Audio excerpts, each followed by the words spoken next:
Thanks, Jeannie, and thanks everyone here. I really look forward to giving you an overview of the NCTN operations from the NCI perspective. A lot of it will supplement what you've already heard, but I also want to make sure that you get some of the details and know who you can reach out to with questions, because we're always happy to help. So I'll give a bit more background on the NCTN structure and the grants supporting it. I'll talk a bit about the trial funding goals, and then give an overview of the standard NCTN trial funding and site capitation. And so I think this is particularly useful if you're looking to design protocols within the NCTN, but also if you're actually carrying them out, getting an idea of where everything is coming from and why sometimes things end up looking the way they do with protocols. So this is a schematic for the NCTN structure.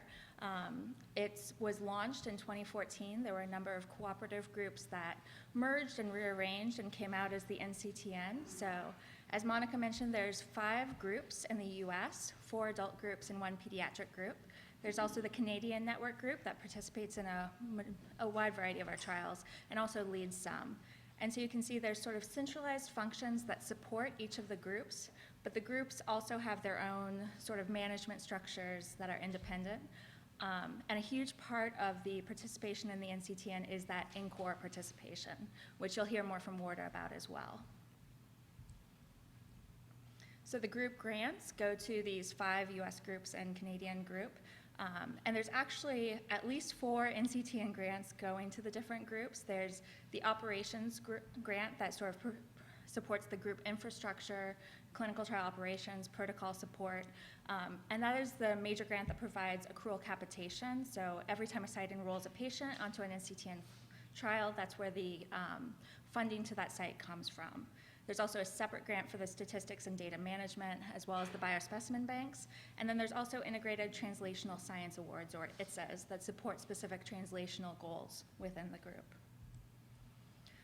But in addition to those group-specific grants, there's a number of other ways that NCTN tries to provide infrastructure support. One of the big ones is the Imaging and Radiation Oncology Core Grant, IROC. And that helps with all of the radiation and imaging trials. Anytime there's a radiation question, it typically requires credentialing of the site, and that's where this is handled. They also have some great support for collection of imaging if you want to do central review later. And then there's 2 major contracts that support a lot of what goes into the NCTN. One is the Cancer Trials Support Unit, which I really want to make you aware of. I think it's a resource that a lot of the site staff use. There's a ton of information about all of the trials that are active up there. A lot of investigators don't go to the website much, but I would really encourage that you take a look. As Monica said, getting involved in the NCTN is a great way to find out what's happening in oncology research, and the CTSU has all of the information about all of the trials that are active across the network. So I'd really encourage you not to try to reinvent the wheel with a lot of things. It's not plagiarism, it's really just trying to see, okay, how does a trial get done? You can look at the protocols, you can look at the consents, and you can really get an idea of how a trial can be structured within the network. There's also the Centralized Institutional Review Board. All of the network trials moving forward, and most of the ones that are currently open, go through the central IRB so that there's not site-specific IRBs necessary. Many sites still might use their local IRB, but we're moving towards a model where all trials are approved through the central IRB, and that's the IRB of record for all sites. And this is similar to the map you saw before, accruing sites across the NCTN in 2016. There's more than 1,000 that put on patients in 2016 in the US, which is what we're focusing on here. There's also Canadian and international sites. But we really do have that widespread, I guess I can't tell if one of those is in Wyoming or not, but when you're working on NCTN trials, it's really important to think about where those trials are open, because it isn't just the academic sites. Many of the accruals are taking place in the community sites. And so making sure that a trial is feasible, both within maybe the academic center that you're accustomed to, but also those community sites, is an essential part of what I'm going to talk about. So thinking about funding goals, and I hope this is somewhat readable, but we really are seeing more and more the need to balance the trial funding goals during protocol development, so that that central ball is including the tests and procedures needed to meet the key scientific objectives. No one wants to say, don't do this, don't include some key measure that you think will really advance the science. But you really have to balance that with what is going to be the financial and logistical burden on the patients and the financial and logistical burden on the sites that are conducting the trial. So I think a lot of times people who are less aware of how the sites actually implement clinical trials say, oh, let's collect all of the information. You know, the patients will come in, we'll get everything, every visit. That would be great in a lot of ways from a scientific perspective, but your trial is not going to accrue. Patients are not going to want to go on if you want to collect everything all the time. Sites are not going to take on the burden of making sure that patients do that. So that's where you really have to balance what do you need to answer this question and what are the costs going to be. So in terms of minimizing the financial burden on patients, a key one is trying to follow national guidelines for standard of care. So other than what the key experimental element is in your trial, try to make sure that everything else kind of fits within standard guidelines. And recognize that if you're asking patients to do more visits or get more tests, there may be higher copays and higher costs associated with that. The financial burden on the sites, again, minimizing the procedures that aren't billable to insurance and trying to provide adequate funding for items that aren't billable. And another one, I think I mentioned this later as well, but do not provide funding for items that are billable, because typically if you say, oh, well, we're asking for an extra blood draw, you know, we'll give you $50. If that draw actually was billable, they would be able to bill for more than you're going to give them. So they would rather just be able to bill it. A few sort of key elements in terms of balancing here. If you require a narrow window for eligibility assessments, that's often problematic at the sites because they want to make sure that they can get a patient on, but sometimes it takes time to get referred to a trial, to get through all of those procedures. If a patient falls just outside of an eligibility time frame, insurance often won't cover redoing the test that might be required to make sure that they're eligible, and so you're less likely to get a patient who can go on. So obviously you need some sort of time frame for, oh, we need this test to be confirmed within this period of days, but just something to think about, trying to make it as broad as possible. The other big one is requiring more frequent patient monitoring. So monitoring is generally billable if it's within the established guidelines used by insurance payers. But institutions all have different standards. So monitoring isn't going to be covered at all of the sites unless the scheduling is based on national guidelines. And this is a big one in terms of if you're used to developing protocols that are just for your institution or a few institutions you know well, the guidelines in place at your institution are likely very different than what they are across the country. So just be aware that what is covered at your institution is not necessarily covered everywhere else. And as Jeannie mentioned, we are seeing that billable costs are an emerging issue, only getting more complicated. Our trials overall are getting more and more complicated and difficult to carry out. But this is really a big one, especially Medicare started covering routine costs of clinical trials in 2007. So that's kind of one of the big moments when things started becoming more a question of billable and not billable. But that also led Medicare to start including sort of evaluation of research costs in a number of their audits. And so this is a slide that's adapted from one of our contractors who's a clinical trials billing expert. So when Medicare was investigating these institutions, they actually came across violations in clinical trials billing that led to or contributed to these major settlements. And so this is why you might see your institution becoming increasingly nervous about how clinical trials are run financially. They really want to avoid any violation that might be associated with any of these major fines. Private insurers are also now typically covering routine costs in clinical trials. That was part of the Affordable Care Act. So patients are supposed to be covered for routine costs in connection with participation in a trial, and it has to be an approved trial. But an important question is, what are routine costs? So most insurers have taken on the Medicare clinical trials policy. I've included a citation here. But routine costs are typically the items or services that are typically provided absent a clinical trial.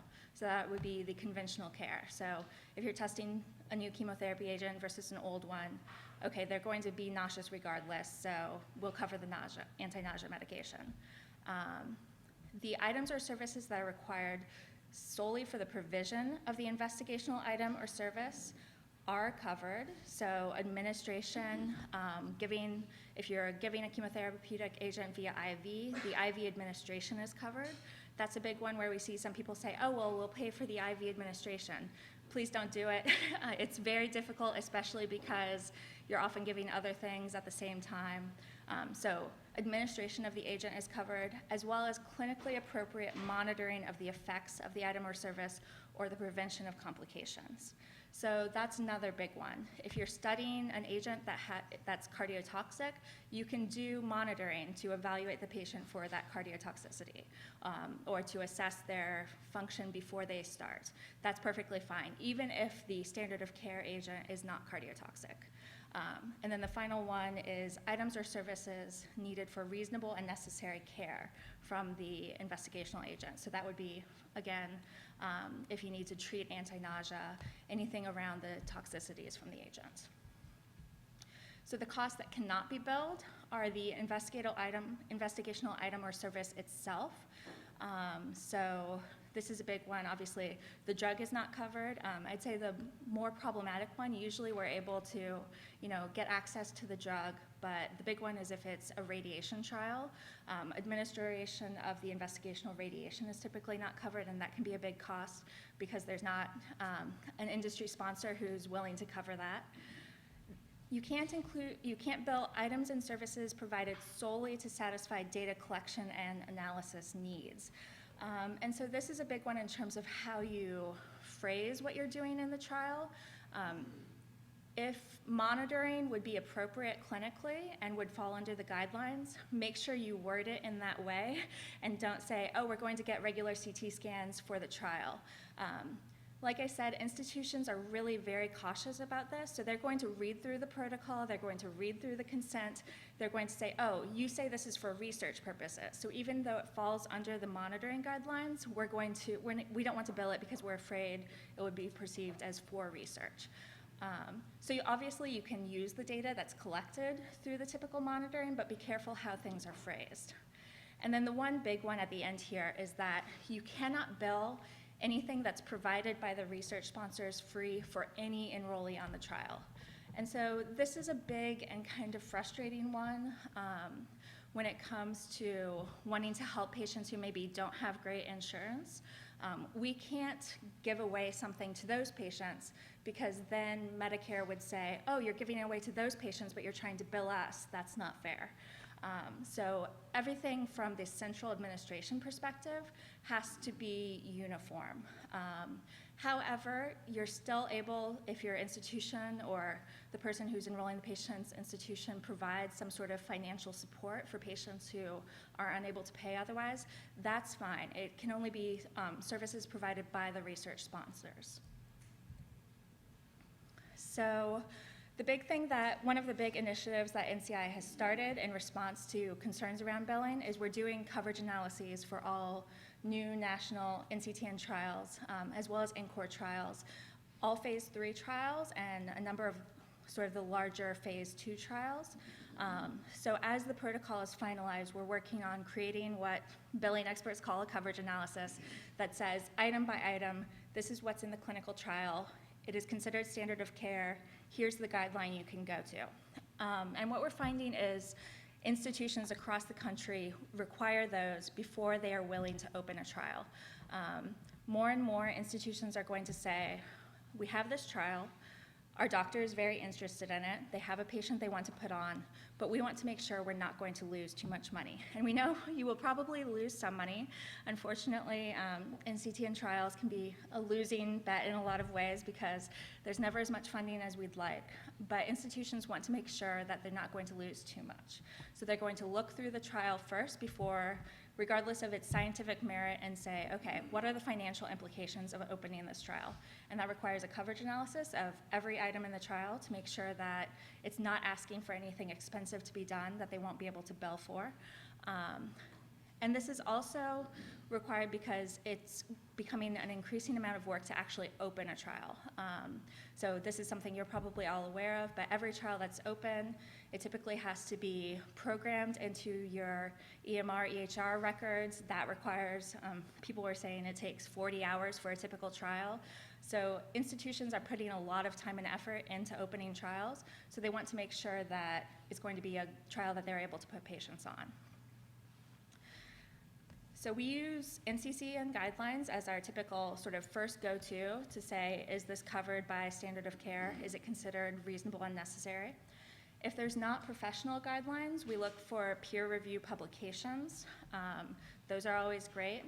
If it's a single institution study, institutional guidelines may be used if you have documentation that this is actually what our institutional guideline is. But that obviously doesn't work on a national level. And so without documentation of the reasonable and necessary need for conventional care, it can't be supported and typically isn't billable. So this is an overview of some of the guidelines. So as you're planning protocols, I'd really encourage you to make sure not just from what you do at your institution, but check early to make sure that what you're asking falls under these guidelines if possible. So that's kind of my overview of coverage analysis. It's something we're trying to get out and get discussed more and more. As Jeannie mentioned, it's just increasingly a huge issue. And we're seeing trials really struggle because if they were developed before people were thinking about this, sites just aren't willing to open, aren't willing to put patients on, or they're giving us a call and saying, we put a patient on, we didn't realize this wasn't billable. We're losing so much money, and it's really difficult in those situations. There's not much that can be done. So trying to get in early, please think about that.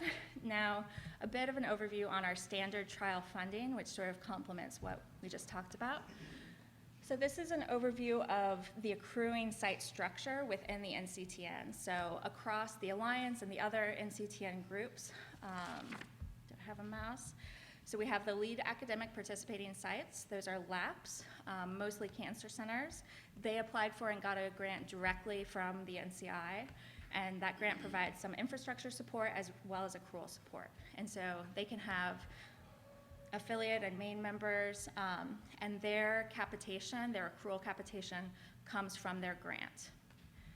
Then there's within the NCTN main members of groups, and they're typically what we refer to as rostered sites.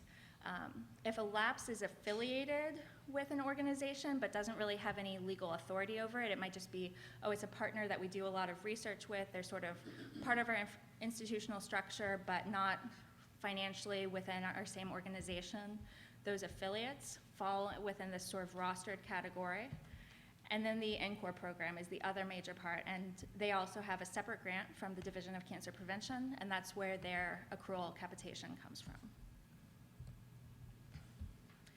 So the site capitation, we have a treatment-based intervention, so the amount that goes to each site that enrolls a patient on a trial is typically $2,250 or $2,500 for a standard rostered site, or a standard NCORP site, $2,250 for a rostered, $2,500 for an NCORP site. We also, through the LAPS program, part of the goal was to recognize that the accrual capitation wasn't covering all of the costs and provide some institutions that were scientific leaders with a higher capitation level in recognition of their hard work. And so for the high performance LAPS and NCORP sites, the base amount that they are given for each accrual is $4,000. We have been able to, in the past couple of years, give sort of a supplement to high-performing sites that are not part of the NCORP or LAPS program to raise their base intervention rate so that it's equivalent to the $4,000, but that's all very budget dependent. Increasingly, trials have screening steps before interventions, and we've heard from everyone involved in the research program that just screening patients is a lot of work, and they don't want to go through the hassle of screening a patient and finding out that they're not eligible and not getting any reimbursement, any support for all of the effort that was put into that. So now we're also providing sort of a structure where groups can say that there's a screening step before the intervention, and so at the screening step, the site is reimbursed $500, and that comes out of the base intervention. So if they get $500 for a screening, if the patient ultimately goes on to the trial, they would get, $2,250 minus $500 for actually accruing that patient. And that's, our goal is to really recognize how much work is involved in screening. And then the sites can also get additional amounts of money for biospecimen collections and advanced imaging submissions. So that all varies by the complexity of the request, the number of time points that are requested, but we don't pay for research biopsies through the standard capitation. That's a big one. So if you want tissue, if you want information from a research biopsy that's not covered under standard of care, you typically need to make a request to the BSQIP program. I'll talk a bit more about that later. So I mentioned the CTSU website. This is a screenshot from it. As you can see, you've got all of the protocols. These are all the alliance protocols that are active. You can click in, and each protocol has a page with home information, funding information, documents, including the protocol and the schema and the consent. So everything you really might be interested in a protocol is included on these protocol pages. We're also hoping to roll out in the next couple of months a really interesting feature on the home tab, which will provide more information on who has actually accrued to these trials. That's something we've gotten a lot of requests for, is more information about the site-specific accrual to each trial. But this is looking at the funding tab for the protocol. Your site operations staff spends a lot of time on this page. As soon as a protocol is activated, it can't activate without a funding sheet that's approved by me or Andrea Denikoff, my colleague at NCI. And so that is an overview of what the site can expect to receive in capitation when they accrue a patient onto that trial. And that information is also kind of programmed in this table right above where the funding sheet can be downloaded. All of that information goes into all of the reports that are used to generate budgets for the group, for NCI, for the sites. So this is all really essential information for the operation of the trial. So this is a sample funding sheet. So AO 91305, you can see the standard base intervention. It's listed as mandatory, and then these are the capitation amounts. And then right below it, you can see that there are additional biospecimen requests. Those can either be optional or a mandatory request, depending on how it's written within the study. And so these particular biospecimen requests, the site would receive $100 and $50 for. And so then it summarizes the total federal funds that are available. On a study that has a screening step, this is one before we kind of settled on the $500, but you would have the screening for intervention step that the site gets some capitation for before they actually go onto the base intervention step. And so one thing to note, it's not a hard and fast guideline, but typically when we receive requests for collecting biospecimens and images and things like that, we're usually only going to approve around $500 worth. If you look across the protocols, that's kind of the ballpark because that's roughly what we've budgeted for. If there's a biospecimen or a series of biospecimens that are integral to the study, the primary objectives, we might increase that amount. But this is the problem where if you want to do really extensive biospecimen collections, imaging collections, the site probably isn't going to be getting enough through this capitation to make it worth their while. So if you want more extensive biospecimen collections, or if you have ideas for other correlative projects, we really recommend thinking about other funding sources as early as possible. So industry, if it's a CTEP agent, let us know early. We're negotiating with the company. We can work with them to try to include things that you think are integral. If it's a non-CTEP IND, obviously work with Jeannie and Monica. And also, we often see that industry has requests or suggestions for what they think needs to happen. If they're making requests, try to make sure that they're willing to pay for it, because they often will want a lot to happen on a trial, but often they're also willing to support that. As I mentioned before, the BISQUIT program is a sort of add-on to the NCTN. It's run through the CCCT at NCI, and it provides additional support to randomized phase 2 or phase 3 trials for certain correlative elements where I think it was developed because out of recognition that if you were to go and try to get an R01 grant, that wouldn't be able to be processed in time for you to do your project in conjunction with a clinical trial. So it's designed to be a slightly faster funding mechanism to support the correlative science that really can happen with these clinical trials. And there's a lot of great information on that website. And then also the Division of Cancer Prevention also supports some quality of life and patient-reported outcomes elements of NCTN trials. So if you include quality of life, it will also be reviewed by DCP reviewers to make sure that it has a scientific objective, it has a hypothesis, it's not just kind of thrown in there because it's interesting to you. We want to make sure it's really scientifically valid, but the sites can receive some funding for that. And so this is also a sample trial funding sheet of non-federal funds. And so this is one where it's A091401, where they wanted a fresh tumor biopsy. We can't cover that, but the non-federal funds were able to cover that. So just a few final thoughts. One thing we're seeing more and more as we kind of transition into worrying more about trial funding is that it often comes up right before a protocol is about to activate. And it can really slow down the process. So I'd encourage you all to think about it early. Don't let it be a surprise that comes up when we're doing the final review of the funding sheet and we say, wait, this includes a biopsy that's not covered anywhere. We need to figure this out. Another big one, the billing experts are going to, like I said, go through a protocol with a fine-tooth comb, make sure that the timing, the number of all biospecimen, imaging, every collection is consistent across your protocol.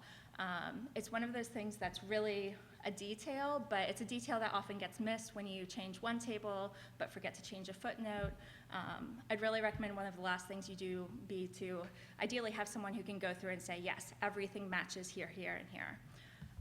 And the biggest thing is we don't want to say no to good science. We just want to make sure that the science is going to get done. If your trial has really significant funding issues, sites probably are not going to accrue, and so you're never going to get to your primary outcome. And so this is why we really think it's essential to think about the feasibility. You really have to balance that with the science, and we're here to help. So please do get in touch with me, get in touch with Andrea Dinikoff. We're happy to try to answer any questions. One other plug I would make is if you're having trouble with a particular trial where your institution is saying, oh, we can't open it because we can't get that covered, that's also something you can let us know because we don't know what's happening at the sites all the time. So we're happy to try to take that feedback back and see what we can do to solve those problems. So thank you. Questions now or later? Sounds good.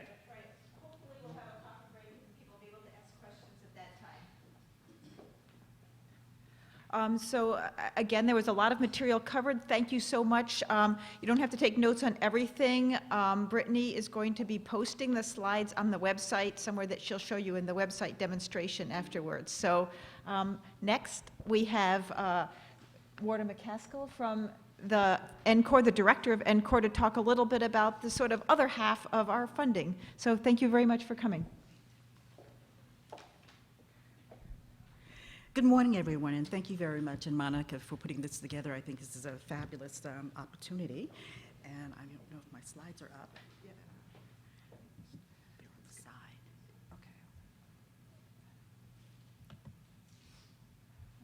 Which is yours?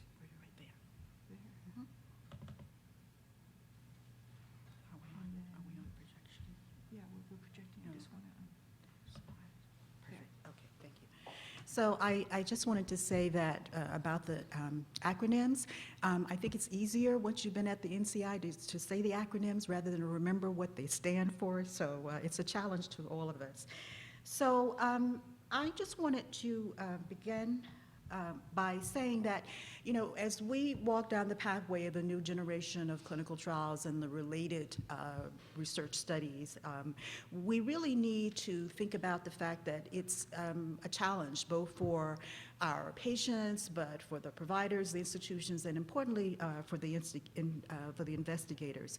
And as we think about the drivers, the molecular biology, the advanced technology, the economics, and demographics, it really does ask for a new paradigm, a new way of thinking about research and its funding.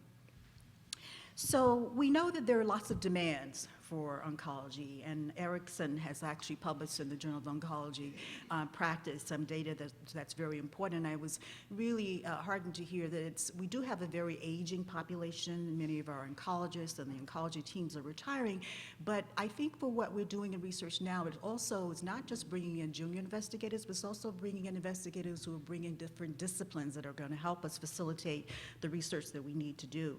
But I think Erickson looked at, I think in 2005, and projected toward 2020, that really we probably will need about 15 million office visits and over 4,000 oncologists to really meet the challenges of what's going to happen in our research communities. So the NCI has actually addressed this, or NIH has addressed it to some extent. In 2012, they brought together a working group to sort of look at the physician scientists and the physician scientist team and really sort of sorted out some of the differences and challenges between the PhDs and the physician scientists in the communities. They realized that the landscape was changing, the costs were changing, the academic centers were facing difficulties, and investigators was concerned about funding and whether they were going to participate in large trials and would they get recognition and funding, et cetera. I think that the report, which actually came out in 2014, did have some specific recommendations. They wanted to look at approaches that can inform decisions about the development of the physician scientist and its team, analyze the size and composition of that team, and consider the impact on NIH funding. But I think for purposes of this morning's discussion, I think we really wanted to talk about the needs and importantly look at some of the career opportunities, and I think that's why you're here. But you're also here to hear about, you know, what can we do to facilitate that. I have come to learn that I don't think that the NCI will ever be able to give all the funding that you need, either from the programs or for the investigator-initiated research. But I think we can hopefully provide you some understanding of the processes so that we can maximize what we have in providing research for, ultimately for patient care. So what I'm going to do this morning is give you a little bit of overview about NCORP, because I think that's important. You need to think about what NCORP is with its structure when you think about funding, because it is different. So I'm going to talk about funding from the three components of a research basis, also the community sites, as well as those members who participate in the NCORP network that are not in the community setting. And finally, in with a few resources that I think that are existing at NCI that might help you as you think about funding and developing of your research. So for the brief overview. So we have two types of community sites. We have 34 community sites, 12 of the, an additional 12 that actually are in minority underserved groups. And at 2014, when we launched the program, we added a different criteria just to expand from racial and ethnic minorities to rural areas, and we certainly are well represented in those areas. And then we have our other community groups. And the minority underserved was defined as having greater than 30% within their catchment areas.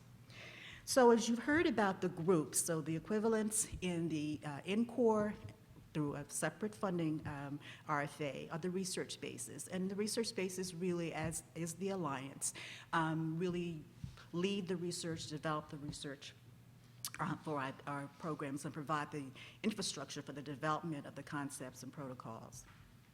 So I just wanted to tell you what has happened over the years. So as we launched in 2014, of course, we continued our clinical trials network. And over the past, this has actually taken us through 2 years, we had enrolled over 7,500 patients into our research portfolio, which traverses a broad spectrum. We have cancer screening trials, we have symptom management and control, we have the quality of life studies that you've heard about that are embedded within our treatment trials, and we also participate in treatment and imaging studies. So our community sites are charged to basically balance that out between the treatment and imaging and the cancer control portfolio in the Division of Cancer Prevention. For the treatment side of it, over the first 2 years, we enrolled over 6,700 patients to clinical trials, and the percentage ranges from 25 to 40, depending on what the distribution of trials are. We added cancer care delivery to our program to expand the scope of participants in cancer care. I've listed here the 5 slides. I know you're going to have different discussions about that, but a steering committee was developed to help out with this research. The Division of Cancer Prevention has its central IRB, and it is now accepting cancer care delivery research in addition to its cancer control trials. We also wish to expand disparities. We were noted for our enrollment of minority and underserved patients, but we wanted to expand to actually develop and focus on research questions. I'm just giving you a few examples here. This was an investigator-initiated study from Wake Forest looking at resection rates initially in the southern part of the U.S. We have a very important initiative where we're actually sequencing early onset diseases in racial ethnic populations in 6 tumors, and importantly, in multiple myeloma, which was not included in the TCGA sequencing initiative.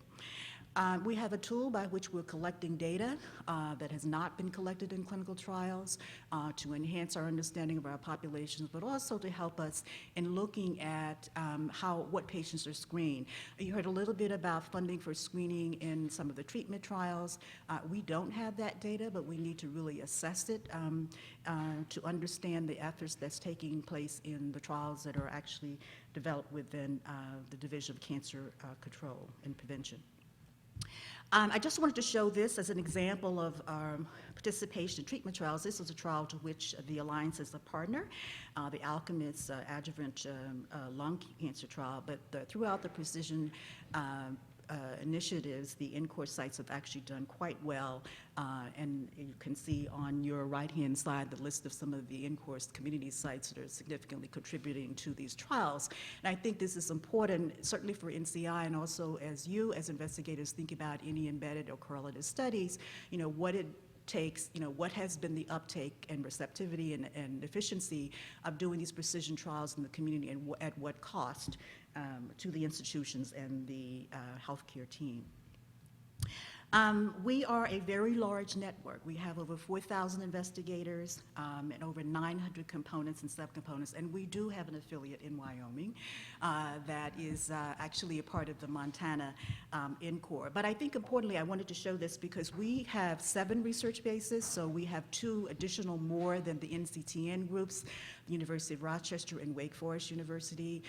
These are not treatment institutions, so they provide input into our Division of Cancer Prevention and portfolio. The only other point I wanted to make about this, and in thinking about your funding, is that the network is very diverse. We have large health systems, we have safety net hospitals, we have a few left small practices ongoing, and an increasingly dynamic group. So why is that important when you think about funding? You need to think about what are the processes that happen in them, what's the capacity, what's the infrastructure for the conduct of trials, and I will share with you later that as we move in expanding our portfolio to surveillance and screening, that this really becomes important because we need to know whether the disciplines that have at-risk patients or general populations, how they're connected to the practices, whether they're within or external to them.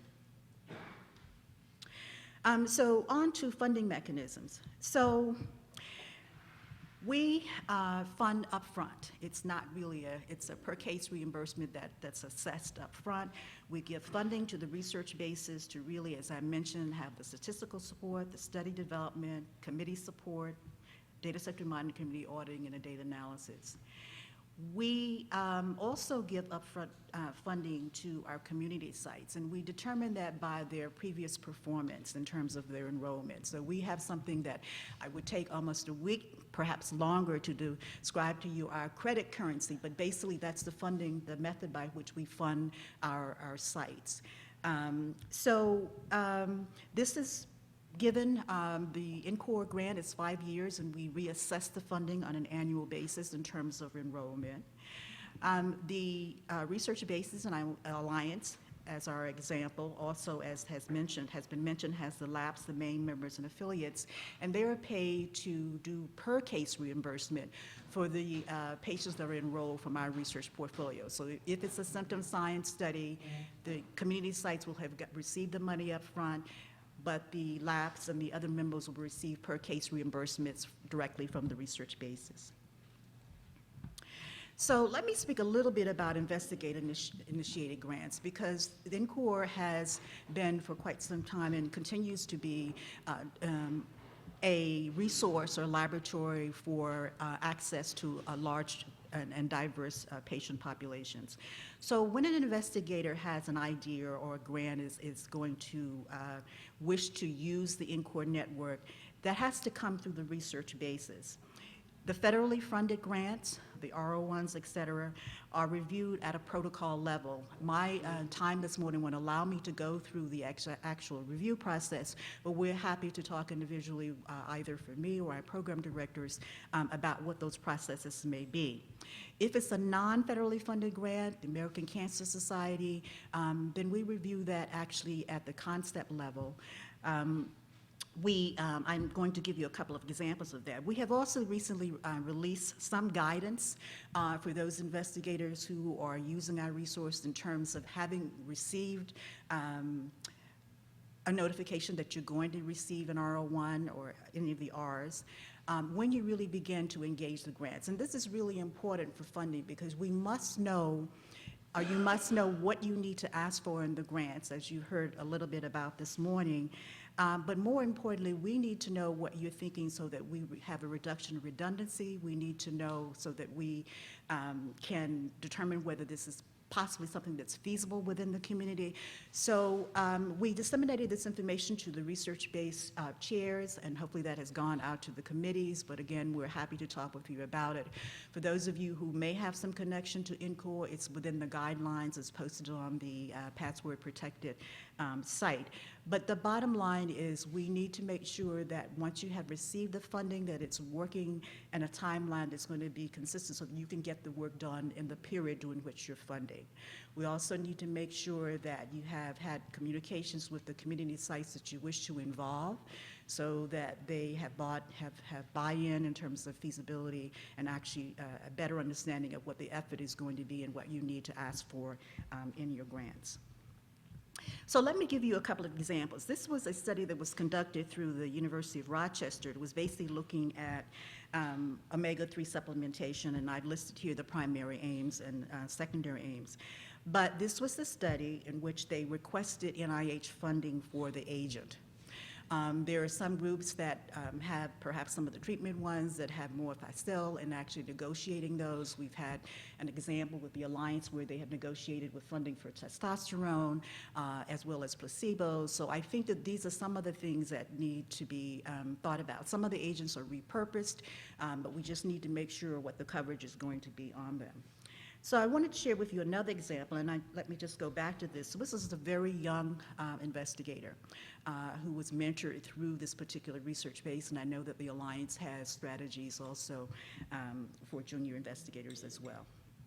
This was an example of a trial a study that's actually ongoing within NCORP that is a cancer care delivery research study. But I wanted to point it out because it had PCORI funding, and I know you have a talk on that, but I wanted to share with you that we've done an awful lot of work to try to engage PCORI so that we can align our review processes, but also have a better understanding of their funding, what their requirements are for their grantees, so that we can help facilitate that and keep the timeline going so that the studies can be completed on a timely manner. We have representation on the steering committee from PCORI, and we have a very good working relationship so that when they receive a grant, we both know that it's coming in. We get feedback on it, often questions about its feasibility within our network as well. This was an example of an Alliance study that is going to be activated soon. And this is looking at the reconstruction complication rates between hyperfractionation compared to standard fractionization. But I wanted to point this out because this is a study that was using IROC. We don't have a separate funding, direct funding for IROC, but we do have have supplements that are supplemented to the NCTN U24. Moving forward, this may be a different approach when we recompete, hopefully, but this was just an example of how the funding pieces come together. You've heard a little bit about BISQUIT funding as it was designed to provide adequate funding for biomarkers, imaging, and quality of life, and also quality control standards. But in 2017, I just wanted to go over a few things that were specific, I think, for and important for NCORP. So the integral and integrated biomarkers of imaging for quality of life and patient-reported outcome studies, and that our phase 3 prevention trials with integral or integrated biomarkers or imaging studies are also included, and the randomized symptom science studies with efficacy endpoints, and that this is actually new for us. BISQUIT also funds cost-effectiveness analysis. These are generally very large studies. We have had few of them. I think we have had one that has actually gone through NCORP, and this may be something that you think about, but these are actually very large numbers, but the Center for Coordinating Center has an interest in this as well. So I just wanted to point out that if you're thinking about BISQUIT, that it does go through review, it does go through the steering committee review if there is one, if the study goes to the steering committee. But ultimately it goes to CTROC, which is the Clinical Translational Research Operations Committee, for the final prioritization and funding decision. So I think that that is an important part for BISQUIT in terms of decision making.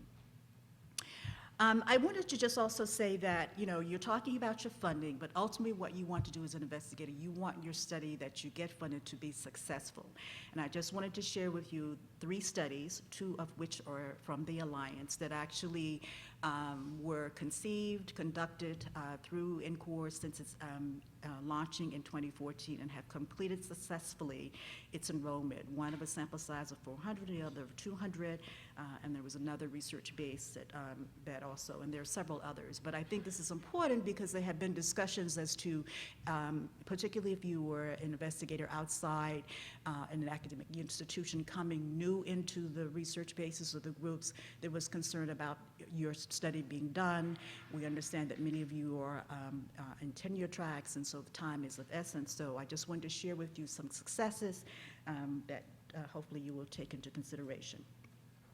I sort of want to end about some resources. So you have the program directors for the Alliance are Diane St. Germain and Dr. Iman Martin, and they're always available. I'm certainly available. We have heard a lot about coverage analysis, and we're partnering with the CMS.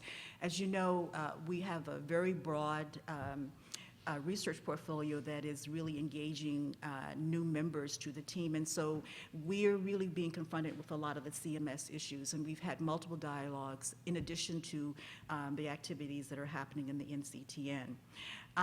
The Cancer Care Delivery team have actually developed landscape data to help to understand the capacity across the line in the communities, you know, how many radiation colleges, do you have survivorship clinics, those types of things. And we are now working on data that will be a little bit more relevant to our clinical trials that we're going to make available for investigators as well.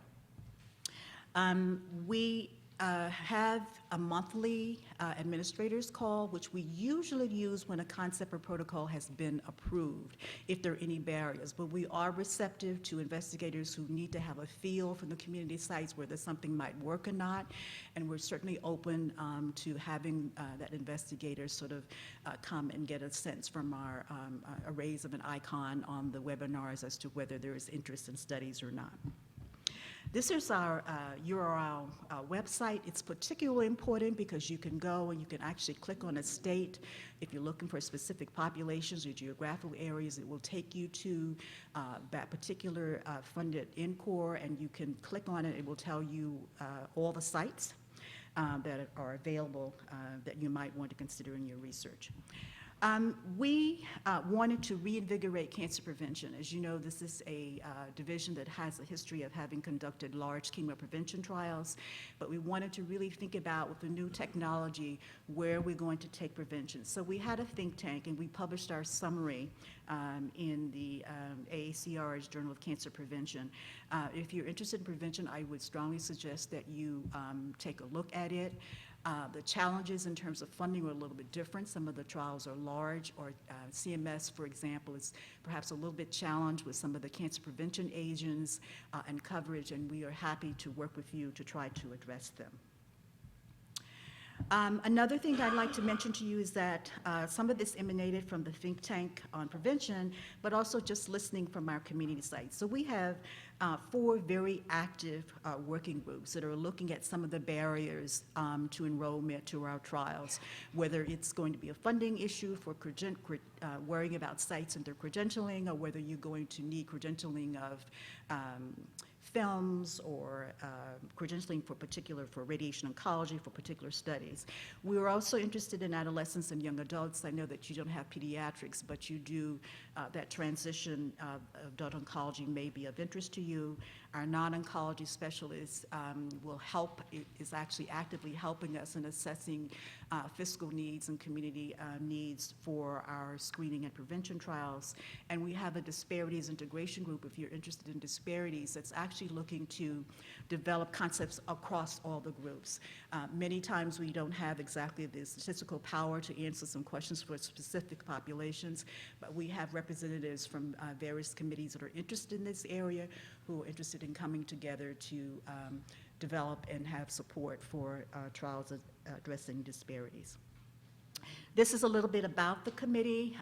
It's populated by representatives from the American College of Physicians. We have other non-oncology specialists that help us address through problems, and actually have committed to serve as champions. It's not just enough to go to a meeting and present a trial, but we need to know who are the key champions within the professional organizations, for example, to help us in getting the word out about some of our cancer prevention and other issues as well. So I'm going to end there, and I know we're holding the questions to the end, and thank you very much.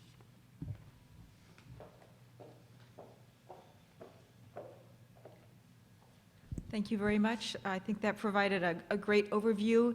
The Alliance has a very, very active NCORP trial portfolio, and again, for the beginning investigator, you know, think if the trial you want doesn't have a primary cancer endpoint, if it's about relief of symptoms like a mouthwash trial, or if it's about prevention, I'm just way oversimplifying, then in general you'll be going through one of the NCORP committees. So again, thanks very much, and we're holding questions. Next we have up, and again, thanks very much for coming. I think this is one of the more mysterious agencies to me. Fran, Laurie is going to talk a little bit about IROC.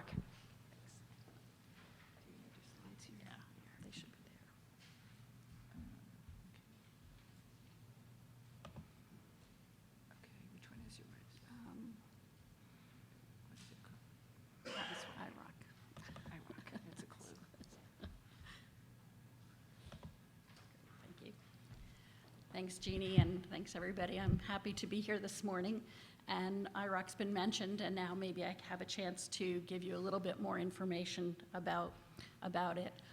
So I'm just going to briefly tell you what is IROC, and a little bit about how we operate, what we do, and how you can interact with us.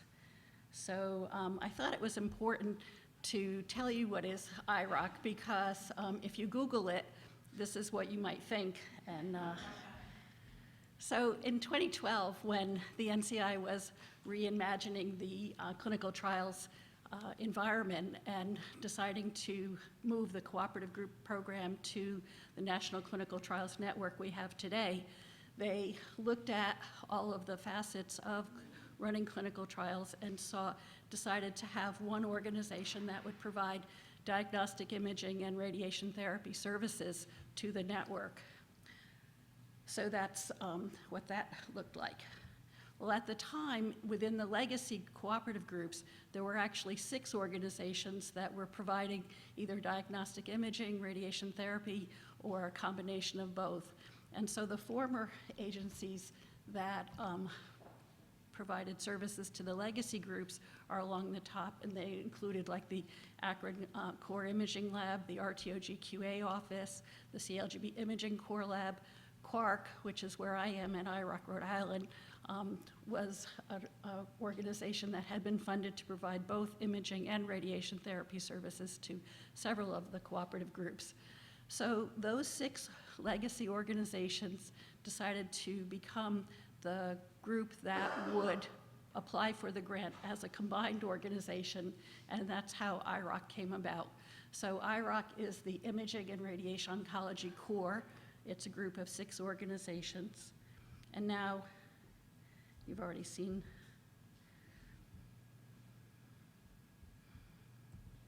and my arrows have stopped working. The down arrow isn't working.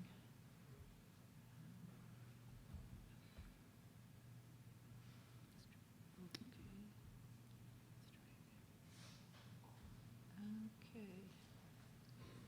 Well, I guess if you hit that, maybe. hit that, we go forward, but what you're seeing We is don't not really the, want to be that one. we don't really want to do that, do we? Display settings? Show taskbar. We show taskbar. All right. Mike to the rescue. My limited, That's how we got there.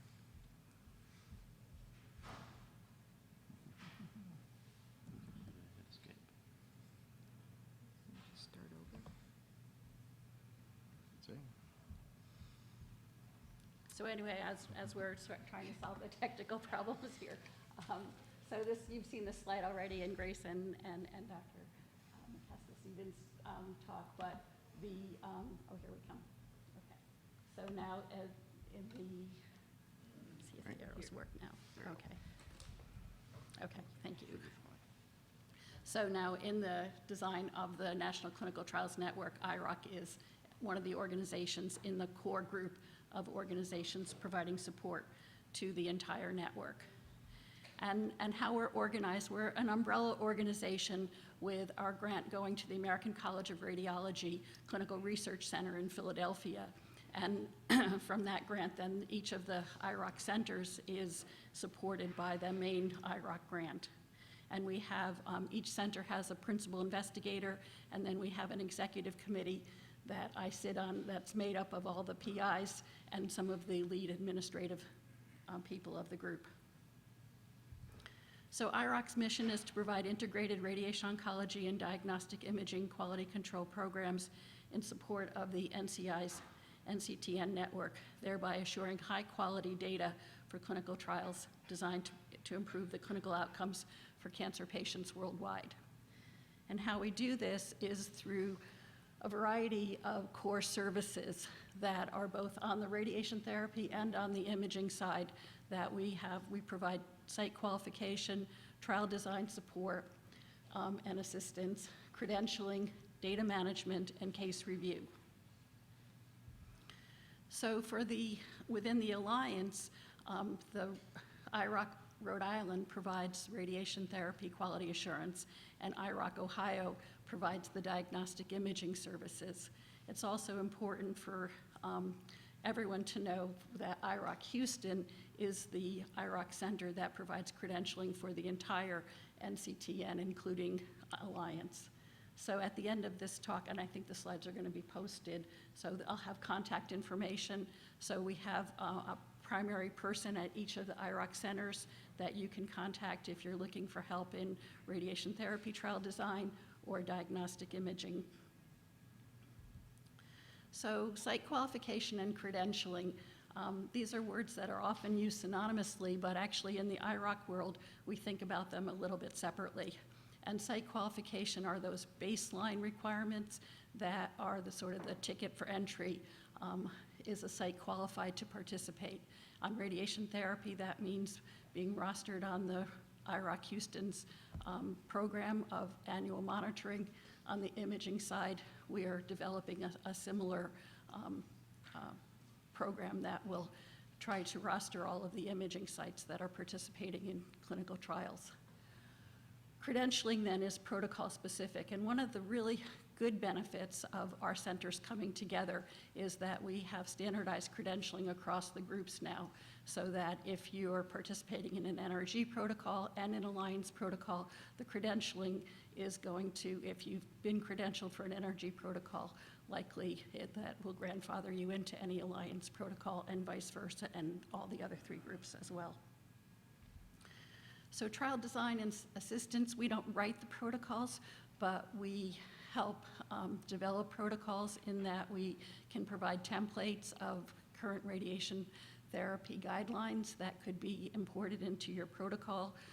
We help critique, review, make sure that they meet NCI requirements for certain language that has to be in the protocol, and make sure that there are no inconsistencies.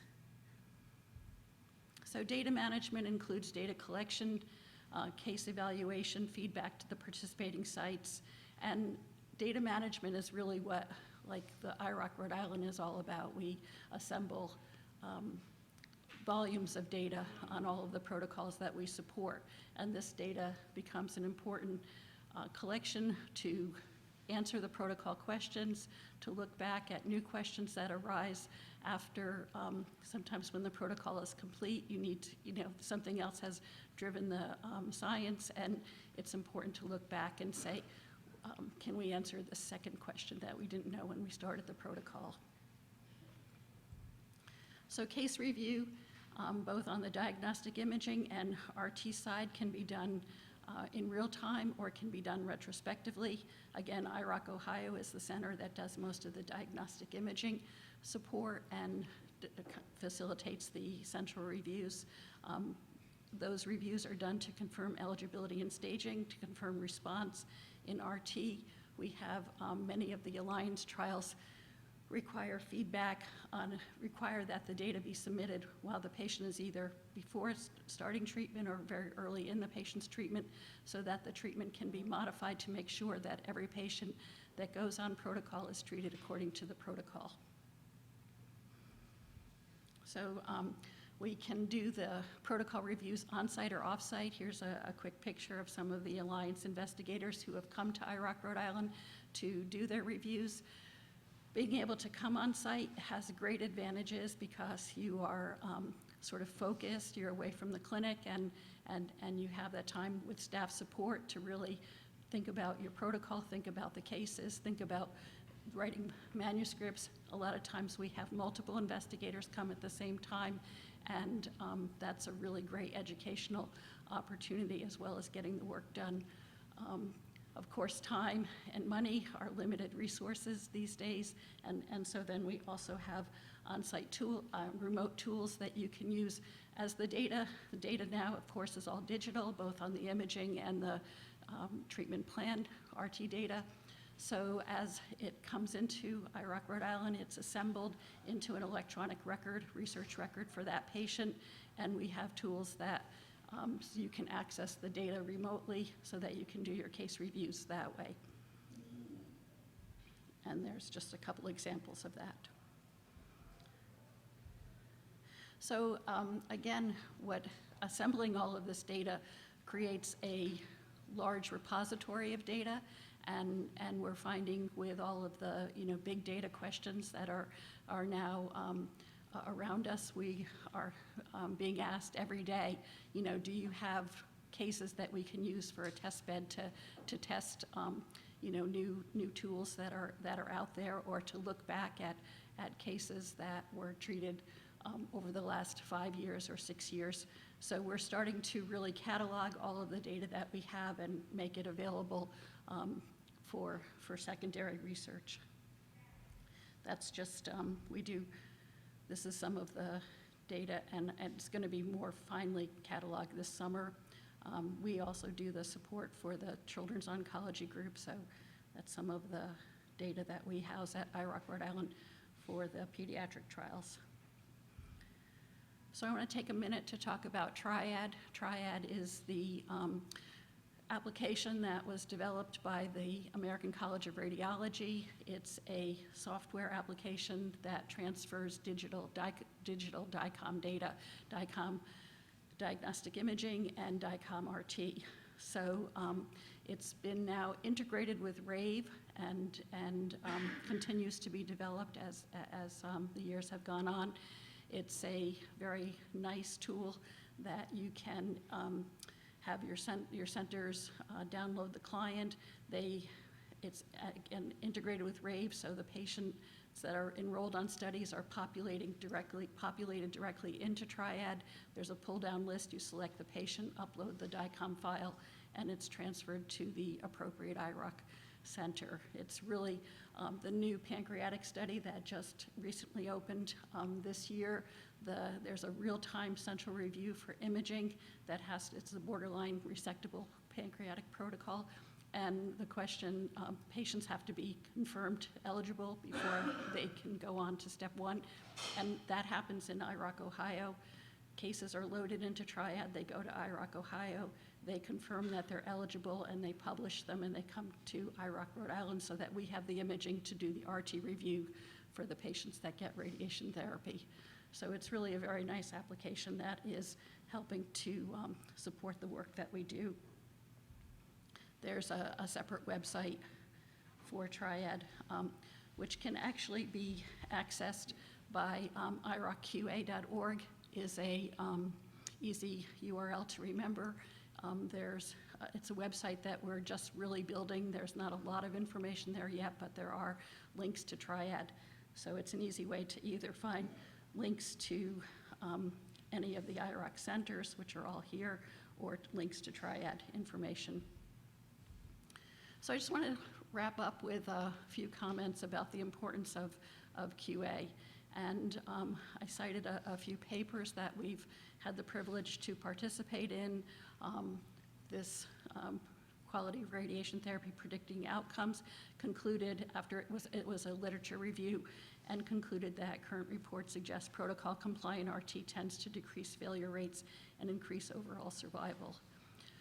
We did a large study with the Children's Oncology Group for Hodgkin's disease, standard risk Hodgkin's disease, AHOD 031.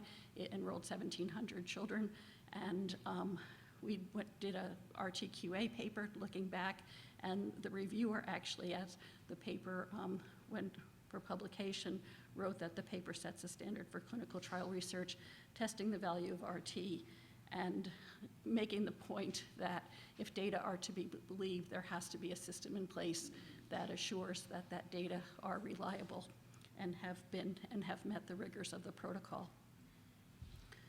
So this is a paper on Z0011, which was a paper that, a protocol that didn't collect data on radiation therapy. Radiation therapy was standard of care.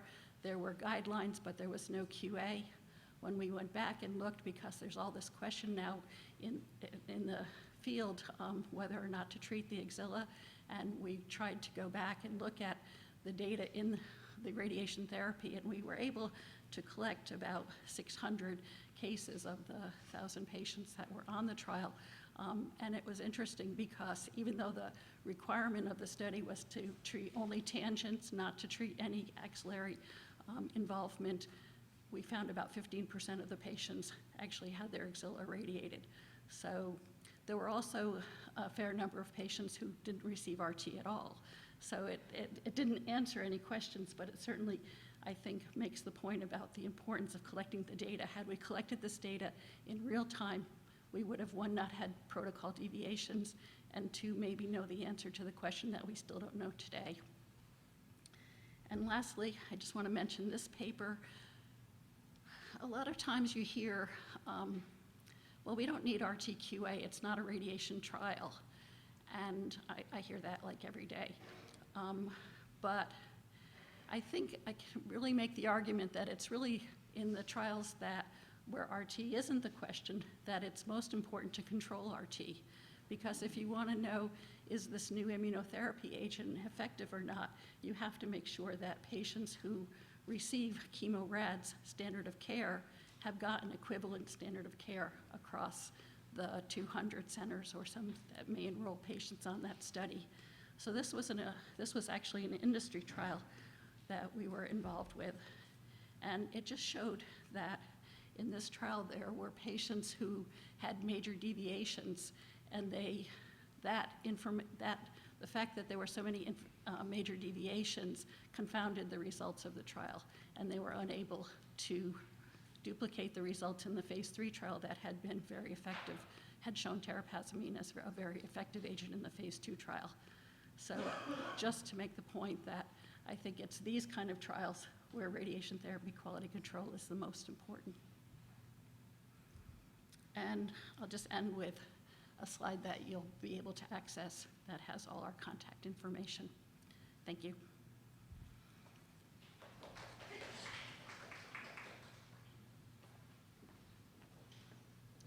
Thank you, that was very helpful. All right, our final talk for this session. You've also heard mentioned numerous times PCORI, another or newer funding mechanism, and we're very lucky to have Sarah Daugherty, who is a program officer from PCORI, come here to talk about it.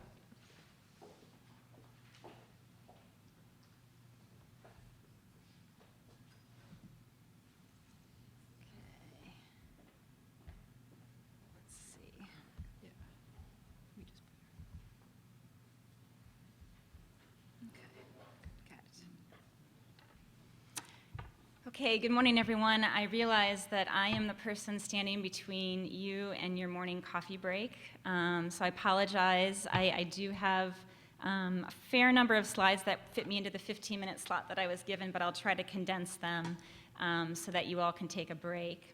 As mentioned, I am a program officer at the Patient-Centered Outcomes Research Institute. I'm a cancer epidemiologist by training, so I do oversee quite a few cancer projects, both pragmatic trials, some of our methodology awards, and then a few of our broad applications, which I'll talk about in a minute. I'm curious, since, as was mentioned, we are a relatively new kid on the block in terms of funding. How many of you have actually heard of PCORI? So a fair number, the majority. And how many of you might already be involved in a PCORI contract, either as a co-I or a co-PI or possibly even as a PI? Okay, good, so we've got 3 or 4. So I was asked to provide a basic introduction to PCORI, to talk a little bit about our funding programs, to describe our research portfolio, and I've actually pulled out one of the awards that we are funding, that is using the Alliance infrastructure, to give you all a sense of the type of awards that we fund, and then have a few final tips for those of you that would be interested in applying for our funding. So I actually heard someone this morning introduce PCORI as a federal agency, and so I would like to help correct that notion. We are not a federal agency. We actually are an independent nonprofit organization, and we're governed by a board of governors, a 21-member board of governors that covers the entire healthcare community. We are authorized by Congress. We were authorized in 2010, and we were funded through the Affordable Care Act. We fund comparative effectiveness research, and one of the hallmarks of our research is that we require our investigators to engage with stakeholders from the beginning of the proposal all the way through to the end, the dissemination of your results. And usually when I pull some of these stock slides from our slide bank, I don't pay much attention to the graphics, but I actually this morning when I was going through the slides noticed this graphic for the first time, and I wanted to actually point it out to you because it really highlights the mission that PCORI is driving, and that is to alter the paradigm of an investigator-driven research project to a partnership that includes the most important end users of your research, which are the patients, the clinicians, and other key stakeholders. So as you can see here, it's a compass, and at the bottom it says our true north, with the arrow pointing towards the patients. So our mission is to help people make informed healthcare decisions and to improve healthcare delivery and outcomes by producing and promoting high-integrity, evidence-based information that comes from research, as I said, that's guided by patients, caregivers, and the broader healthcare community. So I wanted to highlight a couple of things on this slide. What's the type of comparative effectiveness research that we do? So we call it patient-centered outcomes research with an emphasis on patient-centered, and that's not to be confused that we are only interested in PROs, because being patient-centered implies that you are evaluating outcomes that are meaningful and relevant to patients, and patients absolutely care about their clinical outcomes, their survival, depending on your question, perhaps the incidence of the disease that you're looking at. But what we're interested in is the full range of outcomes that might be of interest so that a patient can make a fully informed decision considering all the various outcomes that matter to them. So if you think about a basic CER study, that is where you're taking a head-to-head comparison of some type of method, intervention, drug, device, or strategy. And for us, the type of research that we want to fund are those strategies or methods that actually have established efficacy or are widely in use. And what we ask of the investigators when they apply to us is that they can actually document that with some kind of citation. We're also interested in CER that benefits and harms real-world populations. So when you think about a typical or traditional RCT, you often have a very narrow inclusion criteria. What we're looking to test is effectiveness. So once you know that there is efficacy, what does this actual intervention look like in the real-world population? So we encourage our investigators to think very broadly about their exclusion criteria to allow for a wide range of patients that could be included, including those that would have multiple chronic conditions, which is often an exclusion criteria that's typically used for RCTs. That being said, we recognize that when you do bring in that larger group of people, that no one treatment is going to have that one-size-fits-all for all patients. And so we also ask the investigators to think very carefully about the subgroup analyses that they could do so that they would be able to identify the heterogeneity of treatment effects. The other thing that we look for when we receive proposals is that there's a true decisional dilemma here. Again, coming back to that paradigm where it's not just that the investigator had thought this was an important question, but that the end users of the research actually are interested because it will help them make a decision in a more informed way.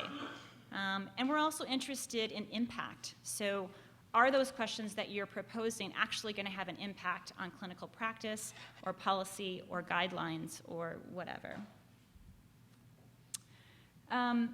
I would be remiss if I didn't have a slide on engagement. So this is just to highlight that we truly feel that engagement is a path to useful and high-quality research. And we believe that that process starts at the very beginning of topic selection and research prioritization. So as you all are thinking through your ideas, our recommendation is to try and reach out to patient organizations or patient partners, other clinicians that would be good stakeholders, and think through what would be the most important questions to try and answer in the condition that you're studying.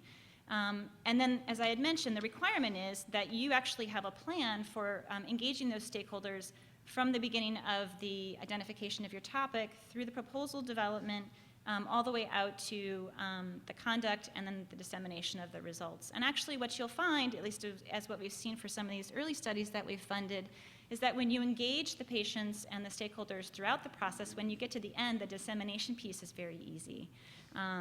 And so you have those avenues and those relationships already established, and then we hope that the uptake of the results will be greater as a result of their participation. Okay, so quickly, an overview of our funding programs and merit review. So we are a little bit different from the NIH in a couple of ways. The first is that we actually execute contracts, not grants. And this is sometimes a surprise to the investigators that apply to us, and we do our kickoff call, and we have some of the details of the contract. Essentially what that means is that it's milestone and deliverable based. So as a program officer, you probably would talk with me relatively regularly about the progress that you're making. We are very invested in the studies that we fund and want to make sure that they're successful. So we really, again, see this as a partnership in terms of the work that you all are able to do. And then the second piece, as I had mentioned, is really the stakeholder involvement, and I'll talk a little bit more about that. So here are our 5 national priorities. We have sort of the bread and butter of CER up top.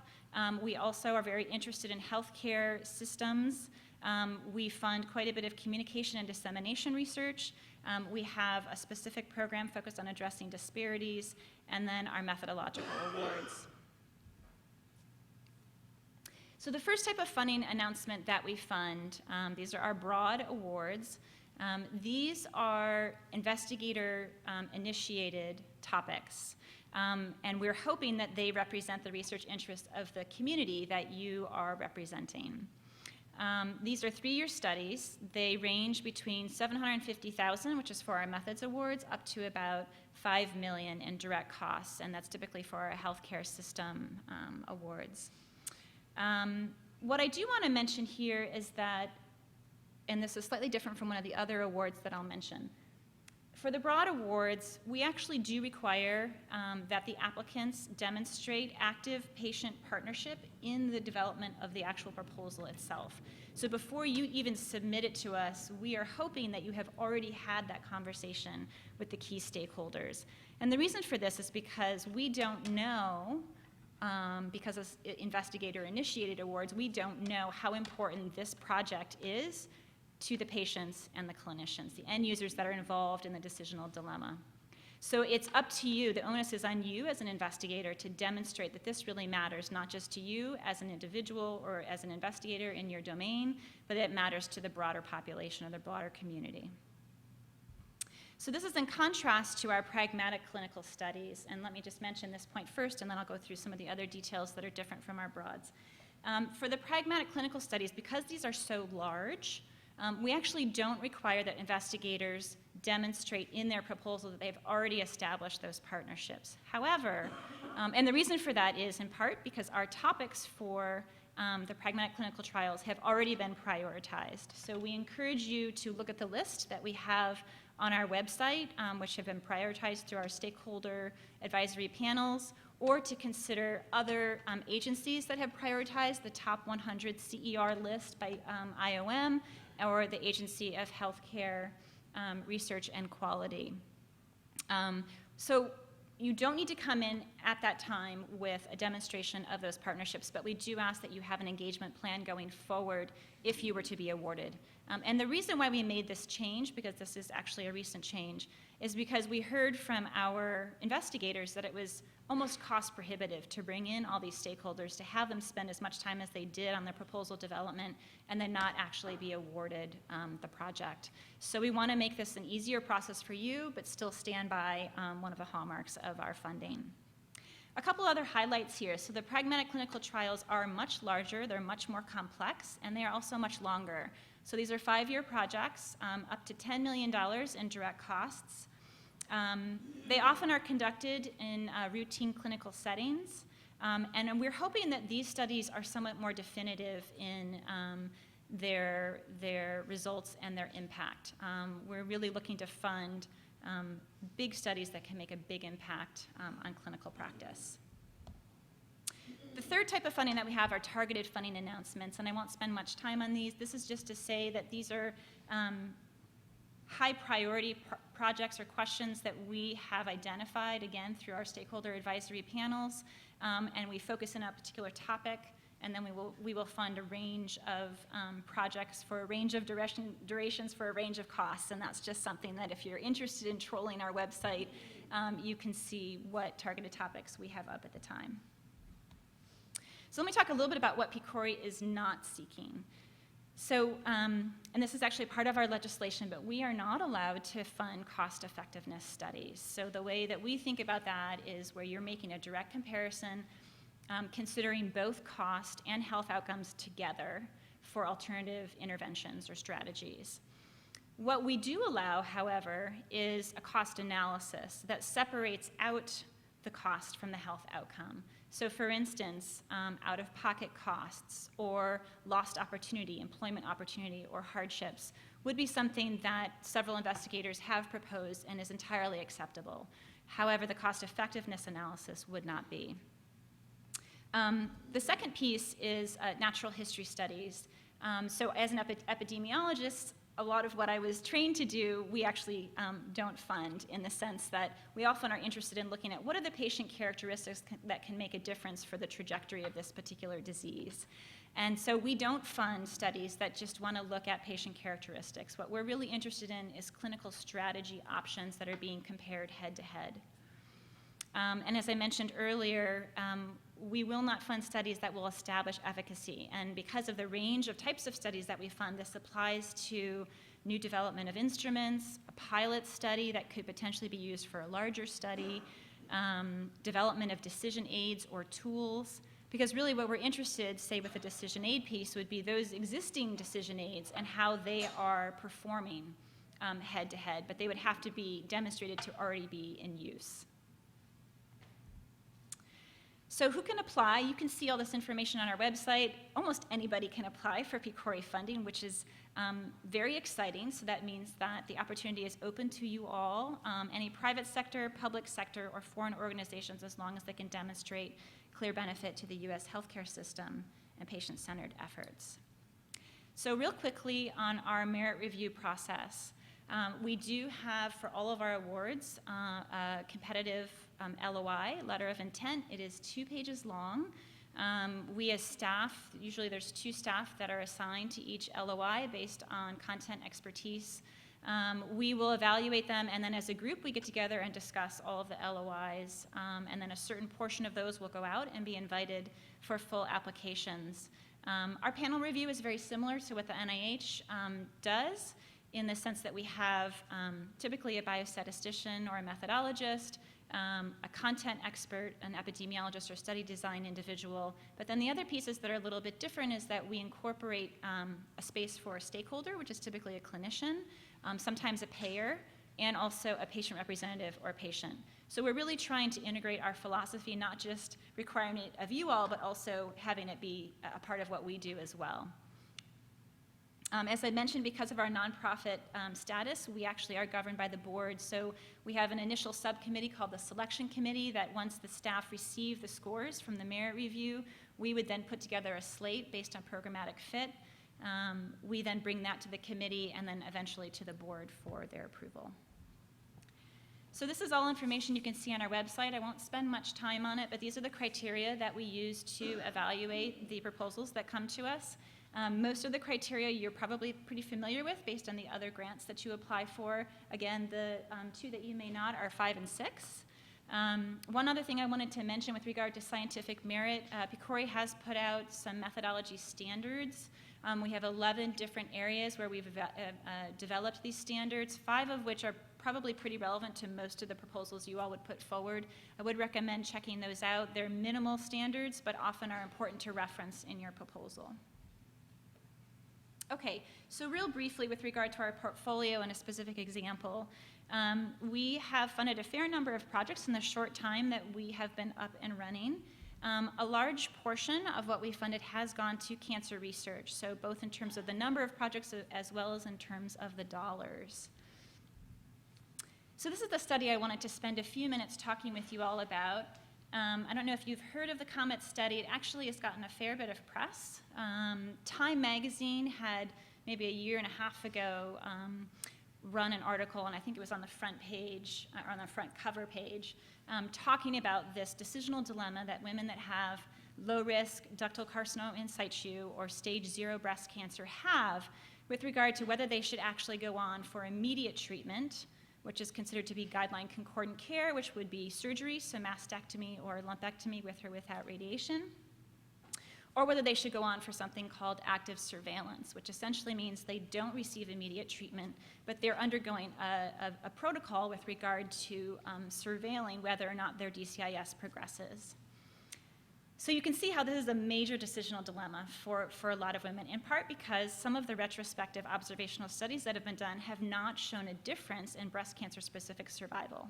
So then the question is raised, do we really need to be doing treatment at all? Obviously, the fear that the patients have is that we all know some individuals who had low-grade DCIS or low-risk DCIS and did go on and have more serious implications.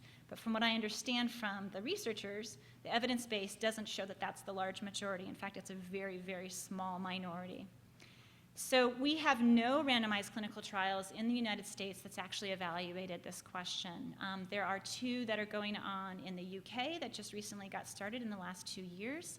And I know that Shelley is involved in collaborating with both the Loris and the Lord studies so that they can align their outcomes, and they're using some of the same questionnaires, which will be great for a meta-analysis in the end. So I wanted to highlight the fact that you can see very clearly this is a major decisional dilemma and potentially could have impact on guidelines, because our guidelines right now suggest that all of these women should be treated like they would be treated for invasive breast cancer. So from what I understand from the literature, about a quarter go on to get a mastectomy, and the rest are getting lumpectomies with or without radiation. So this is a pragmatic study design in the sense that Shelley is not developing a protocol telling the physicians that for guideline concordant care they have to get surgery or they have to get mastectomy. What she's saying is that this group that's randomized to guideline concordant care will make the decision that's best for the patient and the physician at that time, and then she will make the comparison of that group to the active surveillance group. And so that's part of the pragmatic piece that we often see in the types of trials that come to us. This is a rather complicated study. You can see that she's hoping to work with about 100 sites with an alliance, which is quite a few, with the hope of enrolling a little over 1,000 patients. She has kept her eligibility criteria very broad. I think all women over the age of 40 would be eligible if they have biopsy-confirmed low-risk DCIS. There are a few other criteria, but they're relatively minimal. And then she has some subgroup analyses that she'll be evaluating. The other thing I wanted to highlight here are the outcomes, and she has a whole host of outcomes, but since I didn't have a lot of space, I pulled out the most important. So her primary outcome is 2-year ipsilateral, or in the same breast, invasive cancer rate. And then she has a host of other clinical outcomes, but I wanted to point out that she's also looking at health-related quality of life at both 1 and 2 years. She's looking at anxiety and depression, so how those outcomes may differ by arm. And then she's also looking at financial burden and employment, which gets at that cost analysis piece that I had mentioned that we would consider if it's felt to be important for the stakeholders involved. Okay, so final tips for success if you are interested in applying for a PCORI award. The first is, please be very clear about the comparators for your study. So one of the common mistakes that investigators make is they will say, we want to study X intervention with usual care, and that's usually about all they'll provide. And the problem there is that usual care can vary widely, and so it's really important if you're going to use standard of care or usual of care that you define that so that we know exactly what's being done and what the comparison is about, and that those usual care options are measurable and replicable. So please be aware of that. Alternatively, if you have an active comparator, again, just be very clear about how those will be defined and how they'll be measured. The point here about efficacy or widespread use obviously can't be said too many times, although I probably have said it quite a few, but it often will be a reason why we send back the LOI, that there's no citation that documents either or efficacy or widespread use. Also, it's really important that you provide a sound rationale for why the research question of interest is important to patients. And again, that's another common reason we send the LOIs back, is that the case has just not been made that this would actually matter for the end users. And then these are probably obvious. These are considerations you all have when you submit for any grant, but it's important that you demonstrate feasibility of the study, so that you have the right team with the right expertise, that you're able to justify your recruitment and your retention plan, that you have sites that are committed, and that you have a realistic timeline. So here's our website. Please check us out if you're interested in our funding opportunities. We as program officers are very accessible. We encourage you to reach out to us if you have an idea that you're particularly interested in and would like to float it by one of us. We certainly could help advise you on whether or not it would be a good fit for the type of studies that we typically fund. And I have my email here at the end, so if you get the copy of the slides, please feel free to reach out to me. Thank you.